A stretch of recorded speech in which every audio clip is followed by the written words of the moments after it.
Merhaba arkadaşlar, Word Danışmanlık'tan Emrah Yılmaz ben. Bugün sizlere Sapar İklamoğlu'la bir röportaj yapacağız. Türkmenistanlı vatandaşlarımızın tüm dünyada yapmış oldukları protestolarla ilgili, işte haklarını aramak için, adalet istedikleri için, kişisel hak ve özgürlükler için yaptıkları protestolara sessiz kalamazdık. Biz de Word Danışmanlık olarak elimizden geldiğince Türkmenistanlı vatandaşlarımızın sesi olmaya çalışıyoruz.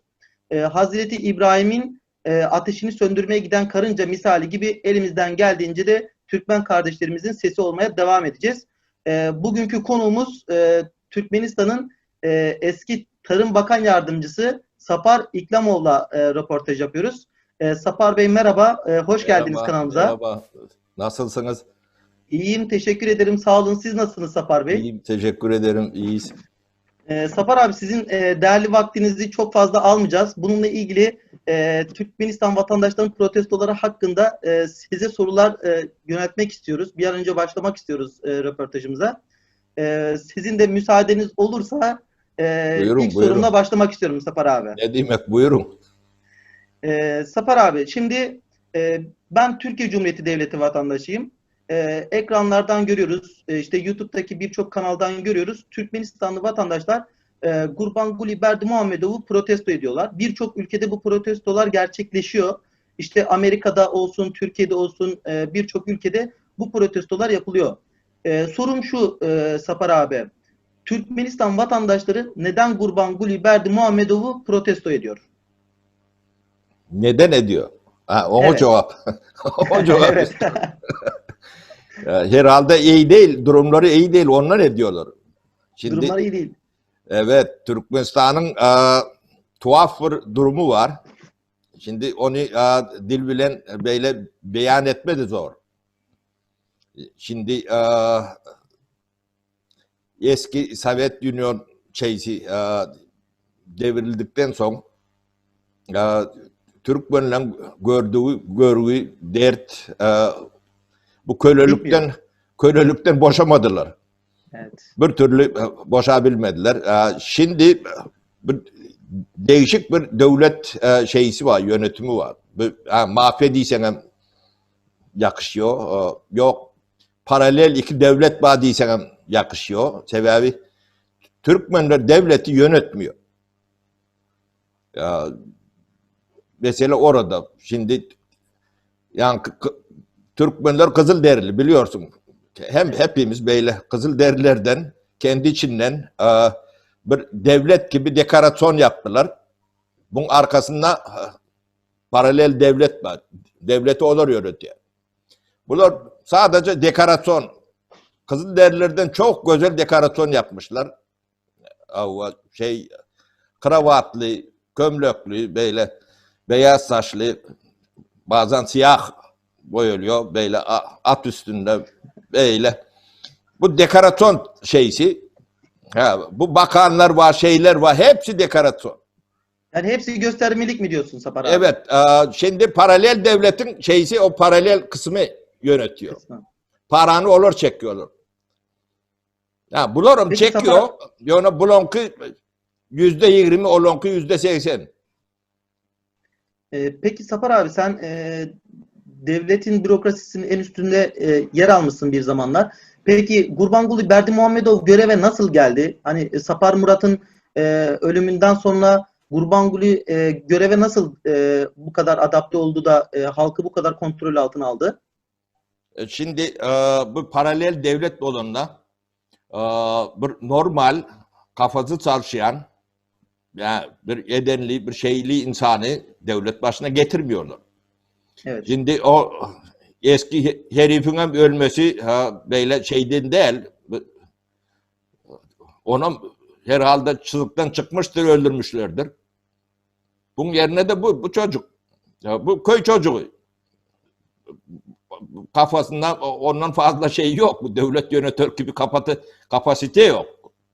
Vizyon yok diyorsun yani Sapar Yo abi. yo yo yo hiç şey yok. Lukman'mışın o Lukman'la diş şeysi hakimi. Anladım. E, Peki Sapar Şimdi devlet bilen diş hekimliği kıyaslaştırıp olur mu? asla. O da iyi değil. ey Lukman olsa o da geçerli diyor. O da değil. Devlet yönetebilmek için bürokrasinin tüm kademelerinin soluğunu almak lazım, nefesini almak lazım ki devlet yöneteceksin. Yani Evet, evet. bürokrasiyi şey yapmadan, bürokrasinin soluğunu koklamadan devleti yönetemezsin. Hangi meslekten olursan ol. Yani Sapar abi biraz Türkçe'de zorlandığını görüyorum. Bazı Evet, kelimeler bulamıyorsun doğal olarak. evet, Bunun evet. Ben farkındayım. çoktan beri Türkçe konuşmuyorum. 2 sene, 3 sene. Bizim şeyimizde, lekçemizde bir problem var. Ya, Türkiye'de 1-2 sene olduğunca Türkmençe karışıyor. Aynen. Türkiye'den çıktım son Türkçe karışıyor. Böyle Aynen. Doğru söylüyorsun. Yo, biraz yakınlarından oluyor. ama yine de çok güzel anlaşabilecek seviyede yine gidiyoruz. Anlaşırsın, Yani anlaşırsın. çoğu Türkmen arkadaşımızla konuştuğumuz zaman Sapar abi şu bilgileri söylüyorlar. Yani devlet bizi yok sayıyor. Yani devlette biz yokmuşuz gibi davranılıyor. Hiçbir hakkımız yok gibi. Sadece biz orada bir köle statüsünde var şeklinde devlet davranıyor şeklinde belirtiyor Türkmen vatandaşlarımız. Şimdi ben geçen de bir video çektim. Geçen de bu Türkmenistanlı arkadaşlarımızdan bana gelen bilgilerle bir video derlemesi yaptım. Bu videoda işte başlık başlık Türkmenistan vatandaşlarımızın sıkıntılarını anlattım. Şimdi halk Gurbanguly'u sana da bunu sormak istiyorum. Halk Gurbanguly Berdimuhamedov'u protesto ettiği kadar Gurbanguly'nin yeğenlerini ve oğlu Serdar Berdimuhamedov'u da protesto ediyor. Yani burada bir devletin yönetim şekli artık diktatör şeklinde mi, mafya tarzı bir yönetim şekli mi? Hani bununla ilgili sürekli bize bu şekilde bilgiler geldiği için ben de sana Türkmenistan'ın eski bir yöneticisi olarak sana sormak istiyorum. Hani bu durumlar gerçek mi? Türkmenistan'da gerçekten de bu şekilde yönetiliyor mu? Yani mafya tarzında mı yönetiliyor? Bunları bize açabilir misin? Evet, evet. Abi. Hakiki mafya.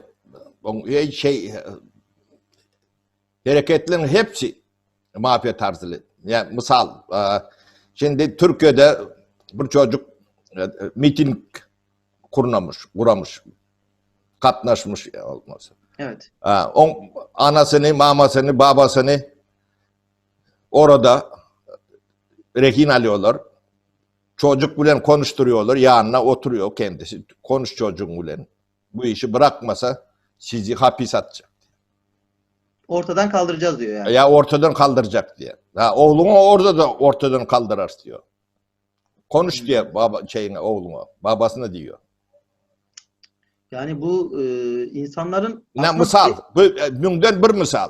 Bunları hala münlerce böyle misallar. binlerce var.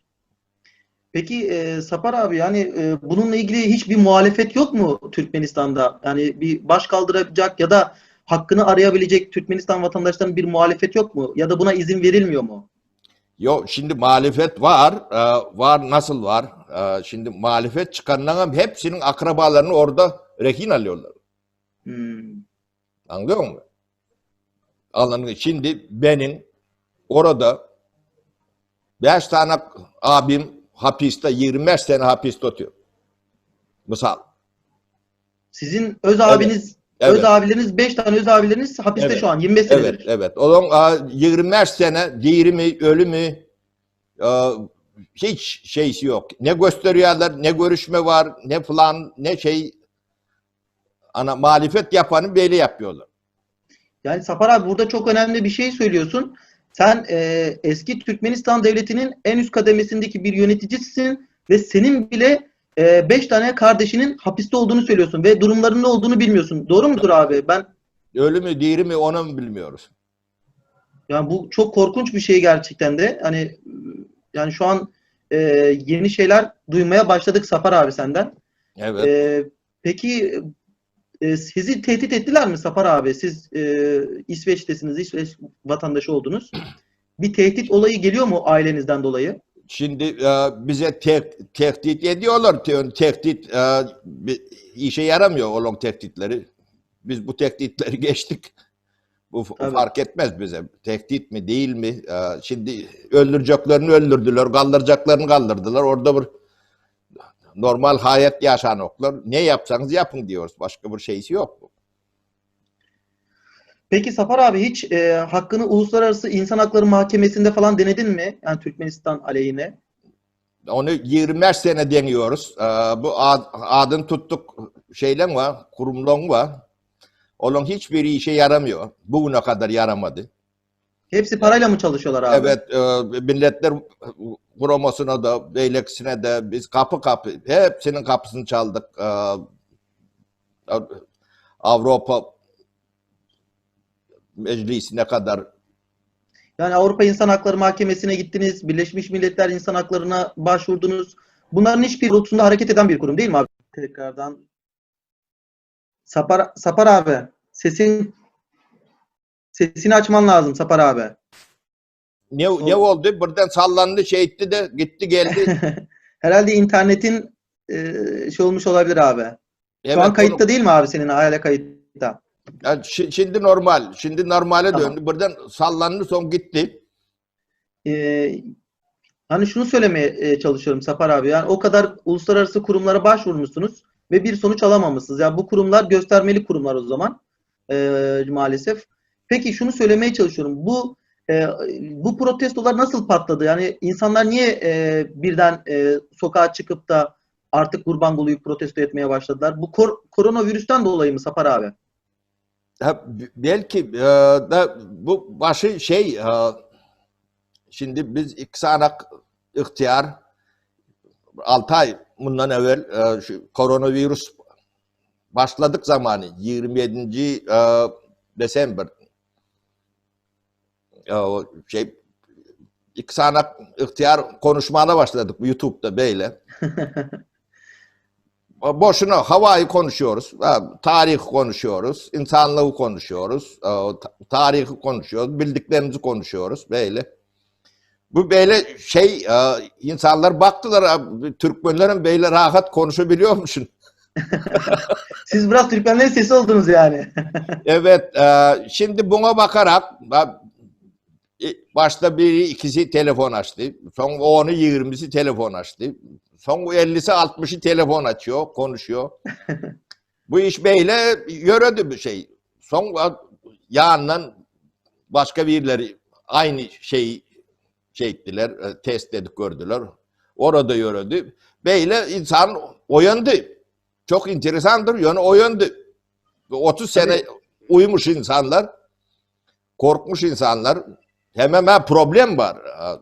Türkiye'de biliyorum 56 mi 60 bir insan öldü şeyden. Covid'den. Evet. Bilmedim Covid'den mi ya başka şeyden mi? Şimdi Türkmen vatandaşları cenazeleri bile alamadılar. İlçihana bile bakmadı o şeye. Yanlış anlamadıysam ben çok bu konu hakkında bilgim yok da Sapar abi Türkiye'de 50-60 tane Türkmenistanlı vatandaş öldü. Koronavirüs ya da başka sebeplerden dolayı bu koronavirüs süreci içerisinde Türkmenistan devleti bu cenazeleri teslim almadı mı? Yok, hayır. Hiç. Hiç ilçilik bile bakmadı. Yani konsolosluk, elçilik, Türkmenistan elçiliği falan hiçbir şey bunlarla ilgilenmedi mi? Hiç. Sıfır. Hatta bu ilgilenen çocuklar var. Bunlar halktan yardım toplayıp böyle ilgilenip bu şeyleri şey ettiler. Naaşları Cenazeleri. yapmalı şeyler hepsini yaptılar. Bunlara bile terörist deyip şey çıkardılar. Yani gerçekten de çok ciddi sıkıntıları var gerçekten Türkmen kardeşlerimizin. Yani biz bu konuya hani bu ekranlarda YouTube'da bu videoları, bu protestoları, insanların isteklerini duymadan önce çok fazla gerçekten de Türkmenistan'la ilgili bu denli detaylı bilgilere sahip değildik. Büyük bir ihtimal Sapar abi siz bunlara ön ayak olmuşsunuz. Türkmenistanlı vatandaşlarımızın sokaklara çıkmasını ya da haklarını aramaya ön ayak kişilerden birisisiniz. İnşallah hani haklarını ve adaleti inşallah alacaklardır diye düşünüyorum. Peki bu protestolar böyle devam ederse Sapar abi Türkmenistan'da bir değişiklik olur mu? Yani devlette bir değişiklik olur mu? Çünkü 5,8 milyonluk Türkmenistan devletinin nüfusunun 3 milyondan fazlası yurt dışında. Evet, evet. Yani orada kalanlar da büyük baskı altındadır. Eğer yurt dışındakiler bile bu kadar baskı altındaysa Türkmenistan devletinin sınırları içerisinde yaşayan, yerleşik olarak yaşayan kişiler nasıl bir baskı altında yaşadıklarını inanın bilmiyorum ama siz biliyorsunuzdur Türkmenistanlı olduğunuz için. Bu başarılı olur mu? Bu protestoların bir sonucu olur mu? Şimdi Emrah Bey bir şeyi var. İnsanlar konuşman son bu şeyler normal gibi kabul ediliyor. Evet. Şimdi konuşup başladılar. Bunun hep sırları açıldı. Açığa çıktı. Misal ben bari şeyleri örnek getireyim. 20 senede başına çıkarılmış para 200 milyar dolar. 20 senede Türkmenistan'dan çıkan para 200 milyar dolar. Evet. Bu yine bizim Kızılderililerimizin çıkaran parası. Türkmenlerin çıkaran parası. Ben Türkmenlerin yanında öbürküler var. Bu şeye yardım eden o paralel devlet diyen şey. O lonku 800 milyardanım ki. 800 milyar dolar civarlarında. Evet, Türk o şeyin Kızılderililerin payı 15-20 milyondur. Onu biliyorsun. Yani Safar abi şunu söylüyorsun o zaman. Diyorsun ki asıl arka plandaki yöneticiler, Türkmenistan'ı yöneten kişiler 800 milyar dolar civarında para çektiler. Türkmenistan devletinin hazine kaynaklarından, doğal gazından elde ettikleri parayı aldılar ve Gurbanguly ya 20 milyar dolar mı kaldı diyorsun? 200 milyar kaldı. Onlara 200 milyar evet. 200 milyar dolar onlara hak kaldı. Peki Evet, bu 200 milyar dolar bunlar ne yapmayı düşünüyorlar? Yani bu kadar parayı niye çıkardılar? Zaten Türkmenistan onların değil mi? Evet. Şey soru orada. Yani daha sonra kaçmayı mı planlıyorlar yurt dışına çıkarmaları? Soru orada. Ana.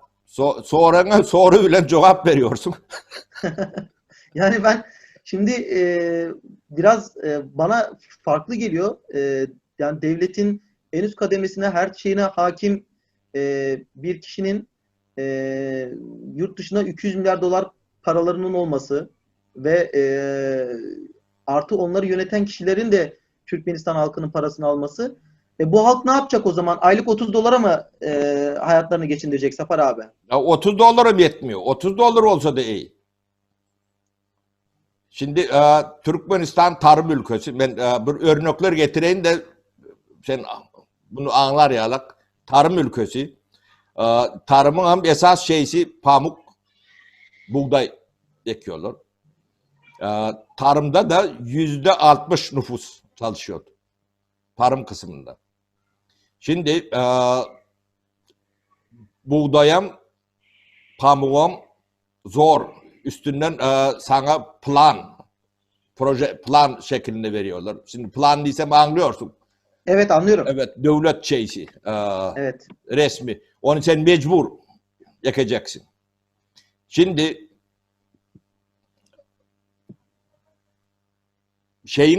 buğdayın bir tonun fiyatı, dünya pazar fiyatları 250-230 dolar.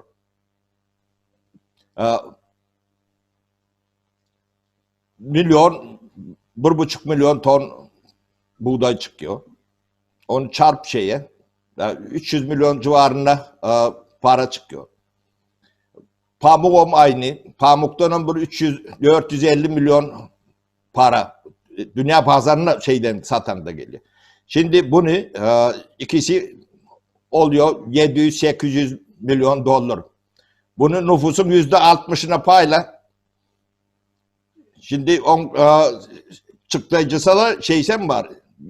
Yakıtı var, gübresi var, o şeylerini ayırayan olun eline hiçbir şey düşmüyor. Vergili çıkıyor. Ona mecbur. 30 sene böyle yapıyorlar. 30 sene. Bu köle şeysinden daha şey. Şimdi kölen ağzını seyrediyorlar, yiyeceğini veriyorlar, yatacak yerini veriyorlar, eşyalarını veriyorlar. Belli değil mi? Evet. Bu kölelerin kendileri bulmalı. Yiyeceğine, yiyeceğine, yatacak yerlerine. Anlıyor musun? Ne 30 sene böyle. O da mecbur. Sen böyle serbest şeylik yok. Mecbur Bak, ekeceksin oralara. evet, bu tarafta da var. Petrol, gaz var. Bu %60 nüfusun petrol, gaz ile işi yok. E, Bunlar buradan alıyor, paranı çekiyorlar bunu.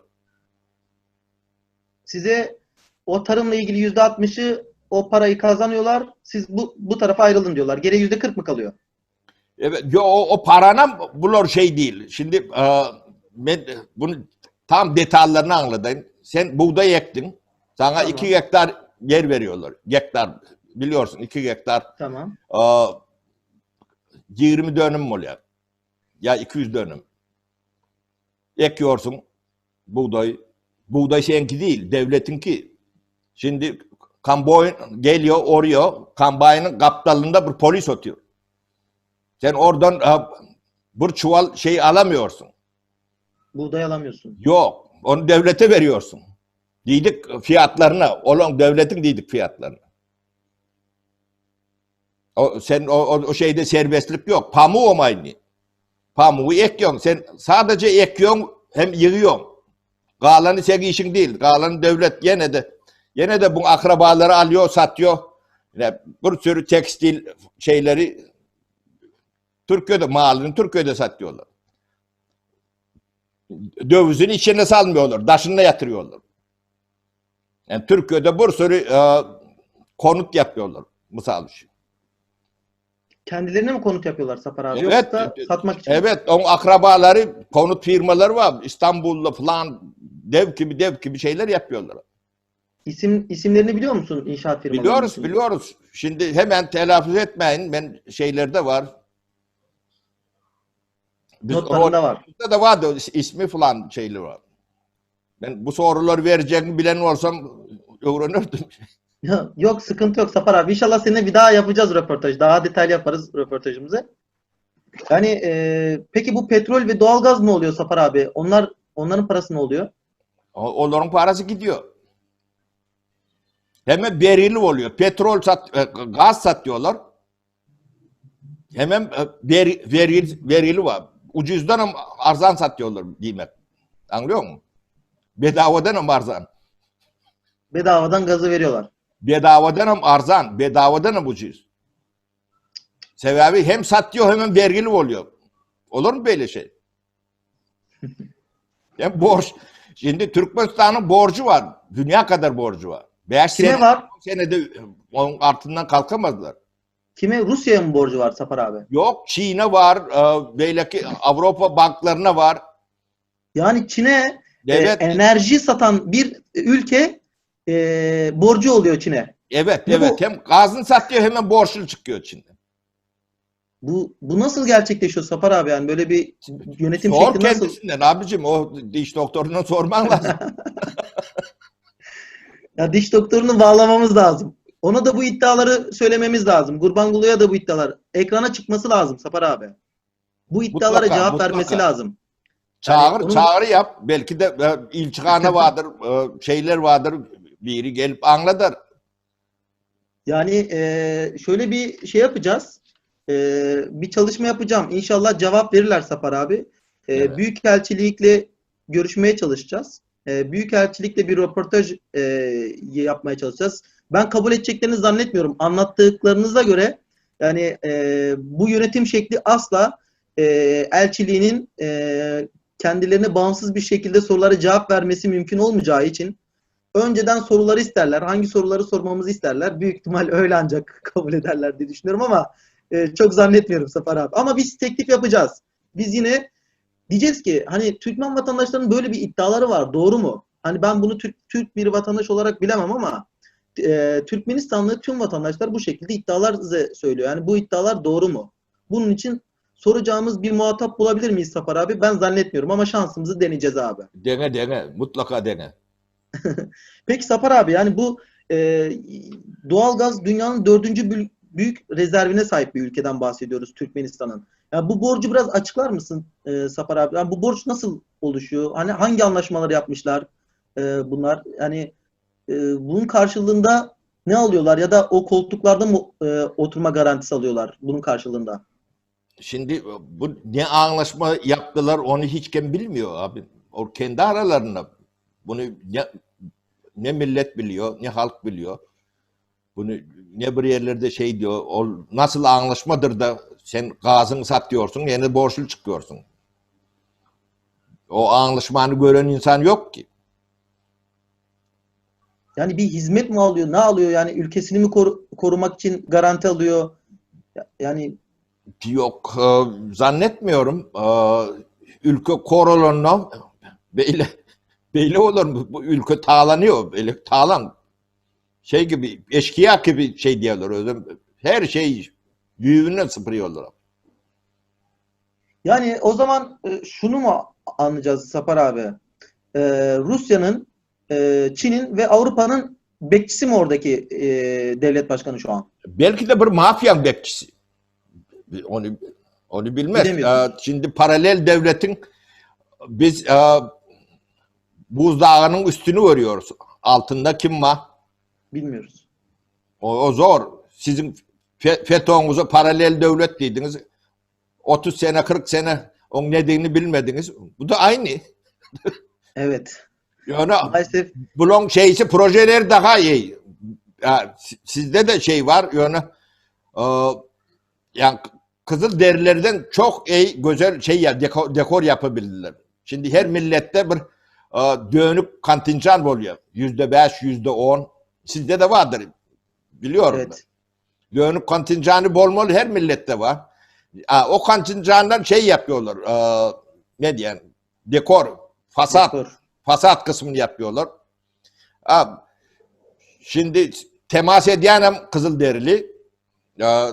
Kölelik yapıyanım Kızılderili. Yani aralıkta bir beyaz var. O kimliğini bilmiyoruz. O aradaki kişiyi Götüren bilemiyorsun. bir beyaz olmalı. Onu bilmiyoruz. Yani Sapar abi, bizde de evet, paralel yapı diye bir FETÖ terör örgütü vardı. Çok şükür Cumhurbaşkanımız gerçekten çok büyük bir lider ve bu paralel yapı şu an e, tamamen etkisiz halde değil ama büyük bir anlamda etkisiz hale getirildi. İnşallah Türkmenistan'da da böyle bir durum varsa bu şekilde etkisiz hale gelir ve halk gerçekten de özgür bir şekilde yaşar. Peki Sapar abi, hani sana bırakacak olursak bir derdini anlatabilir misin abi? Bir Türkmenistanlı bir vatandaş olarak bir derdini, ben kesmeyeceğim seni Sapar abi.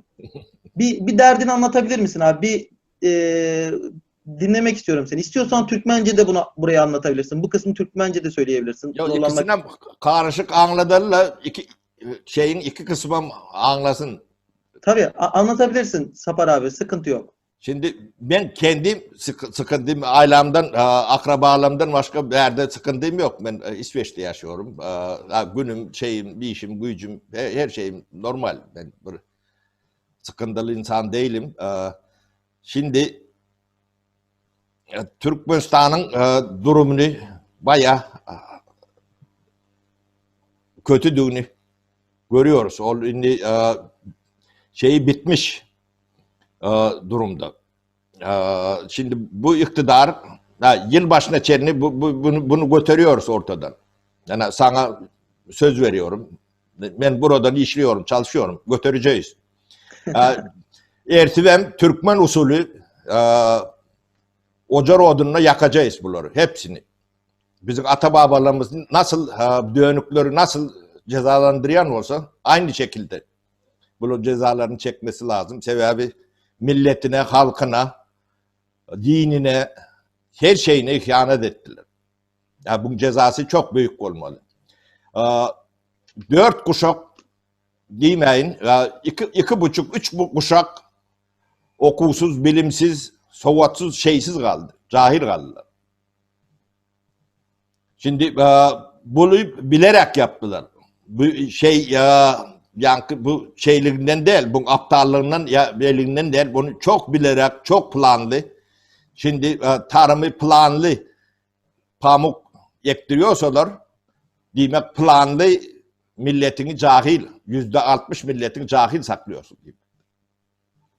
Şimdi tarımda, pamukta çocuk çalışıyor. okula falan gitmiyor.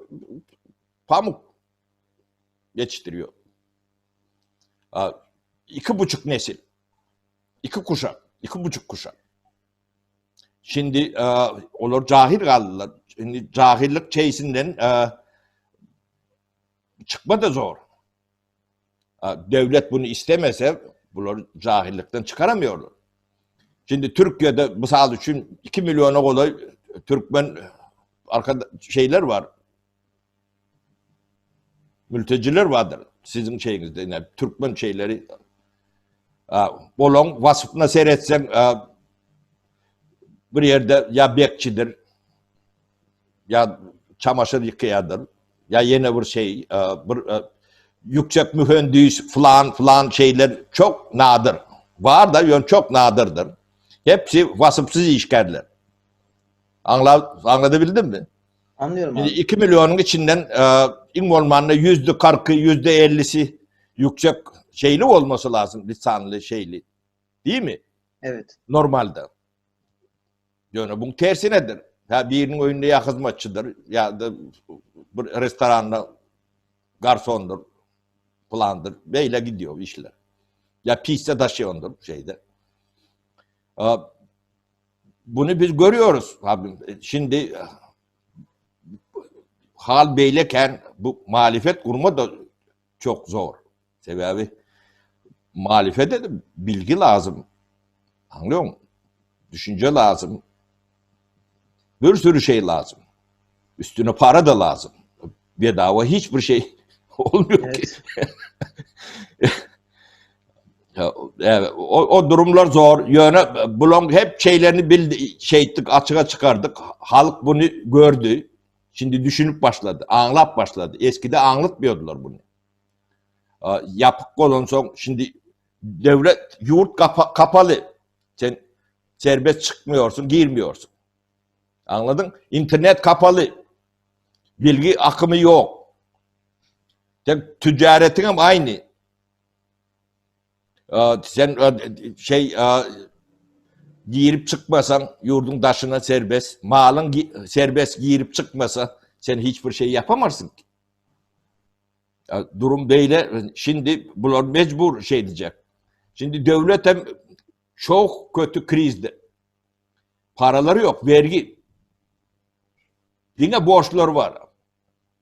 Maaş ödeyebilmeyen %72 işsizlik oranı. %72. Anlatabiliyor musun? Ne demek %72? Türkiye'de gözünü ona getir. %72 olsa ne olacak? Ha? İç savaş çıkar abi bizde. Ya isyan çıkar. İsyan çıkar. Bir de 5,8 milyon nüfusun %72'si nasıl işsiz kalabilir? Doğalgaz dünyanın 4. doğalgaz üreticisisin. Pamukta ilk 10'dasın. Yani buğdayda çok iyi sıradasın. Yani 5,8 milyon insana nasıl bakılamaz Sapar abi? Ya onu sen bu diş doktordan sorman lazım. Emrah Bey. Bizim zamanımızda belli değildi. Sovyet şeysi olmasına rağmen o yıkıldıktan sonra 4 sene çalıştık. O 4 senenin içinde biz eyleki şeylerden 15 tane şey vardır. Respublika değil ya şeyde. Onun en iyisidik biz. En iyisi. 91'den 94. sene kadar. 95. sene kadar. Bu şey En parlak dönemi Türkmenistan'ın evet. 91'de bağımsızlıktan itibaren ki en parlak dönemi o 4 yıllık bir dönem değil mi abi? Evet. Gördüler ki Türkmenlerin kendisi Kızılderililer götürecek kendileri. Yani bunları kestiler attılar. Yani bizi alıp 4-5 tane şey aldılar. Bu işi götüren insanları. Halk düşmanı deyip ilan ettiler. Ben vatan düşmanı deyip 25 sene şeyim var. Stajım var. 25 senelik ben vatan düşmanıyım. 25 sene. Yani Sapar abi peki senin gibi bürokrasinin üst noktalarında yönetici olanlardan ülkeyi terk edip gidenler, canını zor kurtaranlar var mı? Var. Tabii var. Kimisi öldü, kimisi şimdi 25 sene bu lafa kolay. 25 sene bayağı 25 şey. sene. Biz Yani 70 yaşadık. Evet. Şimdi ben geçen çok basit bir video yaptım Sapar abi. Hani sadece iddiaları dile getirdim Türkmen vatandaşlarından ve Türk vatandaşı olmama rağmen bile biraz tehdit edildim yani açıkçası. Hani tehdit mesajları geldi. Tabii biz ciddiye almıyoruz. Biz tanka kafa tuttuk Sapar abi 15 Temmuz'da. Yani biz F-16'lara kafa tuttuk. Onların e, tehditleri bize vırız gelir tız gider.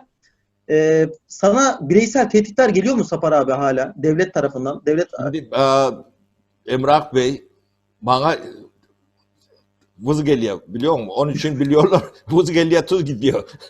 Onun için bana fazla şeysi yok. Bunun, biliyorlar ben şeyim misal için ben Interpol'un şeysinden kırmızı liste bilen yazılan böyle bu terör, kırmızı listede aranıyorsunuz. evet terörist şeydi. Onun tehdidi mehdidi yaramıyor işe. O kızıl plütene bir şey yaramıyor. Ben rahat dolaşıyorum dünyada. Ha soruyorlar bazen sen o musun diye. Evet ben oyum diyen. Türkmenistan'la problemin var mı? Bağır. Okey ne istiyorsunuz? Ha, soruşturuyorlar diyorlar böyle veriyorlar abi. Başka şey değil. Yani siz tabii şu an İsveç vatandaşısınız. Şu an İsveç vatandaş haklarına sahipsiniz. Yani bu söyledikleriniz çok Sapar abi hani orada 5 kardeşinizin hala cezaevinde olup olmadığını bile bilmiyorsunuz. Haberim yok diyorsunuz bunlardan. Peki bu Türkmenistanlı vatandaşlar kendi ülkelerinde iş kursalar mesela bunlara el koyuluyor mu? Ya da bunlara nasıl bir işlem yapılıyor? Abi, şimdi el koyuyorlar diyorlar. Ben şimdi 25 sene orada değilim. Emrah yöne çocuklarıyla konuşuyoruz. Şimdi bir iş otur diyor. Tıkır tıkır başlıyor. Bakıyorlar para kazanıyor. Geliyorlar üstünde oturuyorlar. Alıyorlar elinden. O Hiçbir şey şirket alıyorlar. söylemeden Şirketi kendilerine geçiriyorlar. O çocuğum hapis diyorlar. para kazan yani bir istihdam oluşturuyor. Türkmenistan'da istihdam oluşturmasına rağmen, ekonomiye katkı sağlamasına rağmen hapse mi giriyor bu adam? Evet, evet, evet. Yani bu dünyanın hiçbir yerinde yoktur herhalde Sapar abi. Beyle gibi geliyor bana. Ben hiç rastlaşmadım. Emrah. Geçen internette bir araştırma yaptım Sapar Hı. abi bu konular üzerine. Dedim ya Türkmenistan'daki basın özgürlüğüyle ilgili bir araştırma yapayım dedim. Çok kısa bir araştırma sürdü. Hemen ilk 5 dakikada 2019 yılında 180 ülkede yapılan araştırmada bunun içerisinde Kuzey Kore'de dahil. Kuzey Kore'ye geçmiş Türkmenistan. Yani 180 ülke arasında 180. olmuş. Yani Kuzey Kore'yi nasıl geçebilirsin sen? Hani Evet. Bazı şeylerde rekor diyorlar. Rekor giyinise giyindiler. Her şeyden giyiniyorlar bunu giyinise. yani gerçekten de geçen sözünü kestim Sapar abi. Şöyle bir bilgi paylaşayım. Geçen bir Türkmenistanlı kardeşimizle konuştuk. İşte dedim ki ya dedim siz dedim ülkenize rahatça girip çıkabiliyor musunuz dedim. Ya dedi şöyle bir şey dedi.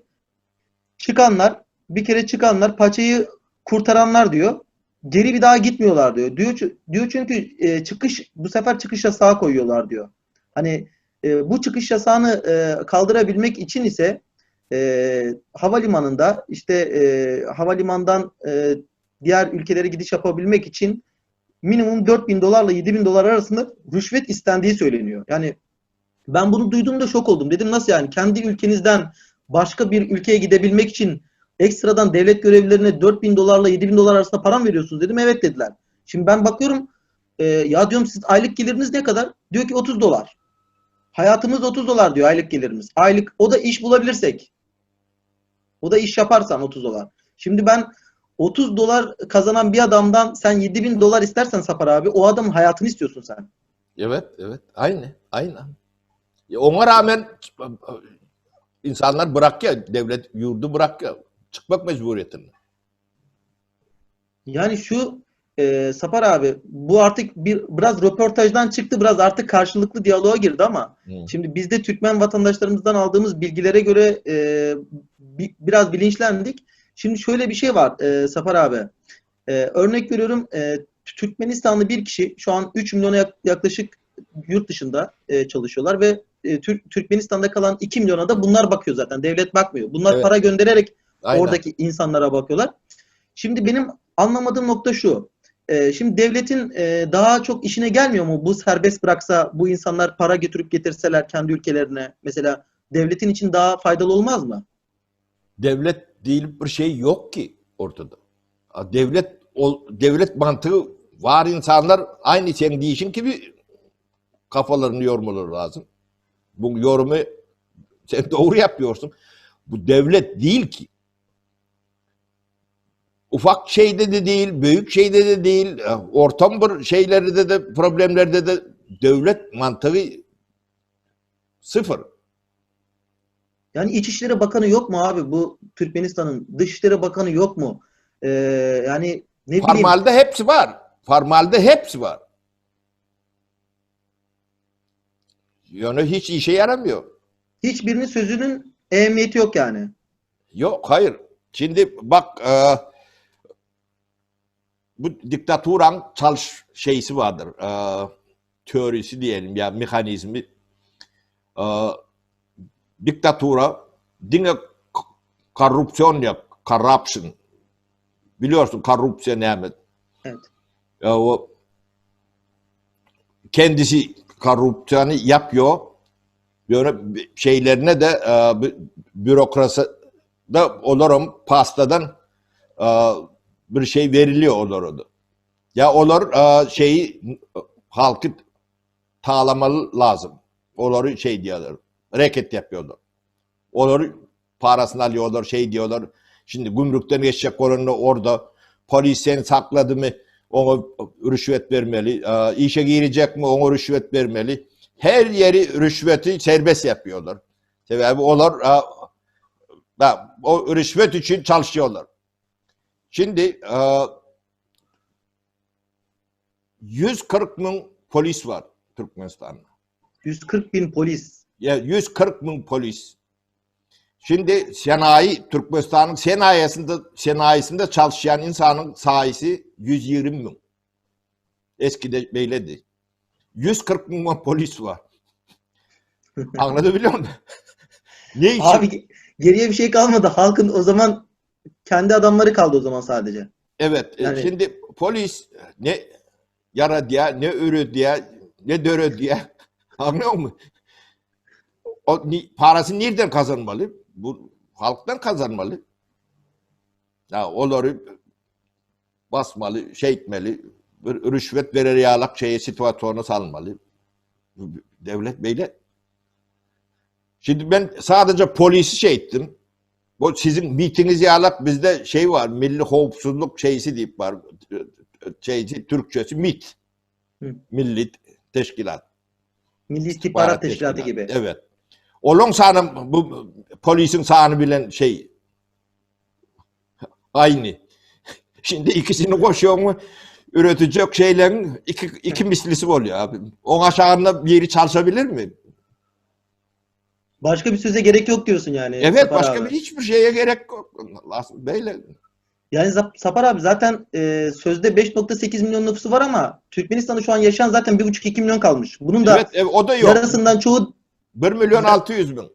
700 bin. Böyle. Yani 1,5 milyon nüfusa 140 bin polis, Evet. bir o kadar istihbarat ajanı, Evet. bir o kadar devlet görevlisi desek zaten orada yaşlı ve çocuklar dışında hiç kimse kalmamış herhalde Evet, Türkmenistan'da.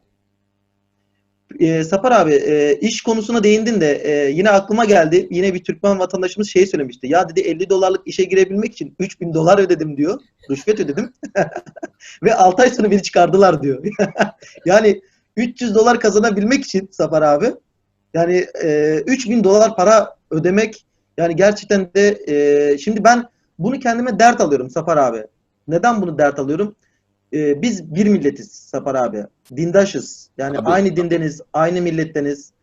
Yani Türkmenistanlı bir vatandaşın, Türkmenistan ne kadar Türkmenistanlı bir vatandaşın ise bir o kadar da benimdir Türkmenistan. Türkiye'de ne kadar Türklerinse bir o kadar da Türkmen kardeşlerimizindir. Biz bu bakış açısıyla bakıyoruz. Aynı. Yani o yüzden ben burada çok üzülüyorum Sapar abi. Gerçekten hani Türkmenistanlı kardeşlerimizin hatta ben burada okullarda okumasını istiyorum. Onlar tabii çalışmak için geliyorlar. Hayatlarını bir şekilde bir seviye atlatabilmek için çalışmaya geliyorlar ama gerçekten okumaya gelen sayısı çok az.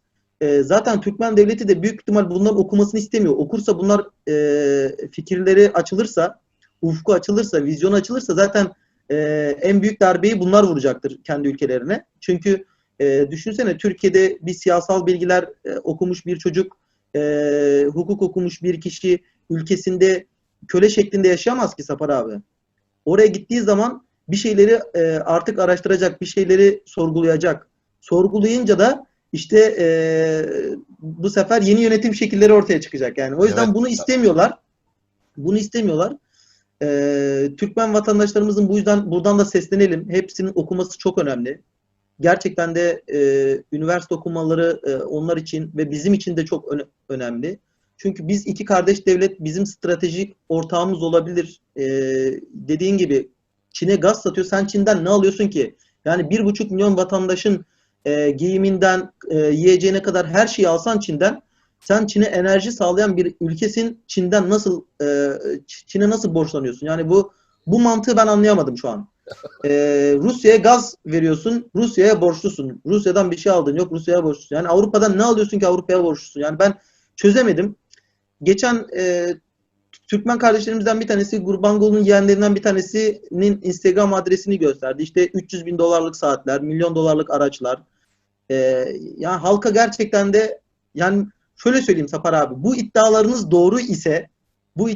doğru ise sizin ve diğer Türkmen herkesin, yani geçen birisi yorum yazmış YouTube kanalının altına. Demiş ki onların hepsi vatan haini demiş. O protesto Biz. yapanların evet, protesto yapanların hepsine vatan haini demiş. Tamam Ha. mı? Ben de şöyle bir soru sordum. Ya dedim, Türkmenistan 5,5 milyon. Bunun 3-4 milyonu dışarıda. Geriye kalan şu kadar sayı var. Onu da bu adamların kendi annesi, babası, ailesi, çocuğu falan yani dedim. Bunların hepsi aynı şekilde düşünüyor da bunlar vatan haini ise Gurbanguly'yla sadece sen misin vatansever diye sordum. Adam beni engelledi. Yani şunu söylemeye çalışıyorum Sapar abi. Evet, bir yerlere varılması gerekiyor. Yani Ebrar, gerekiyor. sözünü kestim, özür dilerim. Estağfurullah Sapar abi. Şimdi 1,5 milyon orada, yani olamam ekmeği yok. Abi yağı yok, tereyağı yok, un yok, çörek yok abi, ekmek yok. Ekmek Sıra yok. duruyorlar, ekmek sırası. Yağ sırasına giriyorlar devlet marketlerine. Evet, özüm tarım ülke. O %60'a dışarıda, yani içinde kalan %40'ına ekmek yok. Bu tarım ülkesinde böyle olabilir mi? Yani, şimdi gönderiyorlar bu sırası, ekmek sırası. O birine yettiği beşisine yetmiyormuşsun. O sırada sıra gelince ekmek bitiyormuş. Yani bu tarım ülkesinin böyle bir sıkıntılar olması, yani büyük, gerçekten çok büyük bir sorun. Anlar gibi değil şeysini böyle. Peki Sapar abi, ben seninle bir kere daha röportaj yapmak istiyorum. Sen de Baş istiyorsan üstüne. Baş ileriki üstüne. zamanlarda biraz daha araştırmamı zenginleştirip de bu şeyi yapmak istiyorum abi. Sen söyle, bir Baş röportaj daha üstüne. yapmak istiyorum. Baş üstüne. Sapar abi, son olarak senden iki şey isteyeceğim. Birincisi, İşte. Türkmen vatandaşlarına bir seslenir misin Sapar abi? Türkmen vatandaşlarını hani sen sonuçta şunu açıklayayım, Türkmen kardeşlerimizin hepsi beni dinliyorsa onlara şunu söylemek istiyorum. Sapar abi Türkmenistan'ın eski Tarım Bakan Yardımcısı arkadaşlar. Hani devletinizin en üst noktasında görev almış bir abiniz diyeyim daha doğrusu. Daha samimi olsun Sapar abi. Evet, evet. Ben Bir abiniz samimiliği severim. size şimdi sesleniyor, yani size şimdi seslenecek Sapar abi. Sen Türkmen kardeşlerin için ne söylemek istersin abi? Türkiye'deki yaşayan, Amerika'da yaşayan, Avrupa'da yaşayan Türkmen kardeşlerimiz için, Rusya'da yaşayanlar için ne söylemek istiyorsun? Şimdi oyanmaları lazım. Direnmeleri lazım. Şu diriliş filmindeki gibi külden direnmeleri lazım. Şimdi 20 sene, 25 sene insanların üstüne korku bastılar. o korkuyu biz aşmamız lazım. İlleşler bu korkudan aşalı. Korkulacak hiçbir şey yoktur. O herifler kendileri korkmaları lazım. Onun için esas şey bu korkuyu yenmek lazım. İnsanlarda çok korku vardır Emrah. Konuşabilmiyorlar, yüzlerini gösterebilmiyorlar. Gösterseler orada baskı yapıyorlar. Tam mafya şeysi usulü, başka bir şeysi yok. O zatlardan şey etmeyen, bir olsan, 5 olsan, 10 olsan böyle yapabilirler. Yani 1000 olsan, 1 milyon olsan hiç o şeyleri yapabilmezler. Birek bilen kucaklaşmak lazım, yakınlaşmak lazım, güvenmek lazım. Bu şeyler çok önemlidir. Birek yardım elinizi uzadın. Abilik yapın. Ahbaplık yapın. Adamlar birinden korkuyorlar. Sebebi işpiyonçuluk çok. Ona bir şey yayratmışlar. Onu bilerek yayratıyorlar. Şimdi o şeyleri aşın sizin şimdi yurttaşına rahat hayatları gördünüz. İnsanlara Türkiye'de herkes istediğini konuşuyor. Ne enesine, ne atasına, ne babasına hiçbir şey olmuyor. Herkes kendisine cevap veriyor. Başka bir şey yok bu şeyler. Onun için biraz ben milletin oynasını istiyorum. Yani ben 70 yaşındaki abi hiç de benim korkmuyorum. Korkacak olsa ben korkmak lazım. Korkmuyorum. Ne yapabilirler? Ha? Bir kişiye bir şey yapabilirler belki ama milyonlarca insana bir şey yapamazlar diyorsun değil mi Evet, Zafer abi? evet. Birlikten kuvvet doğar diyorsun. Evet. Yani bir de arkadaşlarımıza şunun bilgisini paylaşmak istiyorum. Bazı arkadaşlarımızı korkutmuşlar. Demişler ki Türkiye'de Türkmen polisleri gelmiş. Türkiye'de kimlik sorup da kişilerin İMO'larına, YouTube'larda sizlerin videolarınızı beğenmiş mi, beğenmemiş mi diye Zafer abi kontrol ediyorlarmış. Arkadaşlar bakın size buradan net bir bilgi vereyim.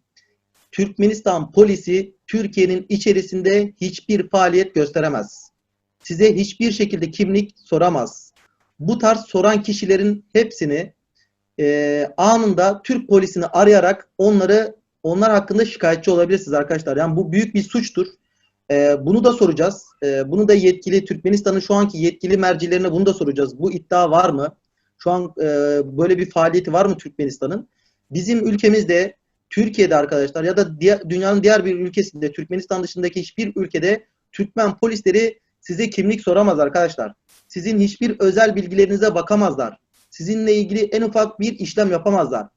Siz bakın Türkiye'de protesto ediyorsunuz, yürüyüş yapıyorsunuz, Amerika'da yürüyüş yapıyorsunuz, miting yapıyorsunuz, organizasyonlar yapıyorsunuz, özgürsünüz değil mi? Bunlar sizin çünkü temel haklarınız. Bunlar sizin temel size ait kişisel haklarınız. Bunlar özgürlükte olan sizin haklarınız. Bunlar kendi ülkenizde neden olmasın? Güzellik de evet her şey ilk başta güzellikle hissedilir. Her şey ilk başta diyalogla çözülür. Biz de buradan ben yine de çağrımı yapmak istiyorum Zafer abi seninle röportaj yaparken de Türkmenistan Devlet Başkanı Gurbanguly Berdimuhamedova halkına kulak vermesini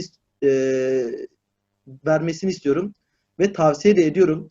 Hiçbir lider halkının nefretinden daha yükseğe çıkamaz. Yani bu halk tarafından nefret edilen hiçbir lider yükselemez. Yani sen bu insanlara, bu Türkmen halkına eğer hak ettiği değeri verirsen onlar da seni başının üstünde taşırlar. Sen zaten güçlüsün. Zaten devletin tüm imkanları senin elinde. Ekstradan bu kişileri baskı yapmanıza gerek yok. Bu iddialar doğruysa ki hani birçok Türkmen vatandaşından birçok mesajların gelmesi sadece 4 günde 700'e yakın mesaj gelmesi bu her şeyin ne olduğunu apaçık bir şekilde ortaya koyuyor. Biz de yetkililere buradan seslenmek düşer. Halkınıza değer verin. Gerçekten de Türk milleti asla hapsedilemez, esaret edilemez. Türk milleti özgürlüğe yakışmış bir millettir.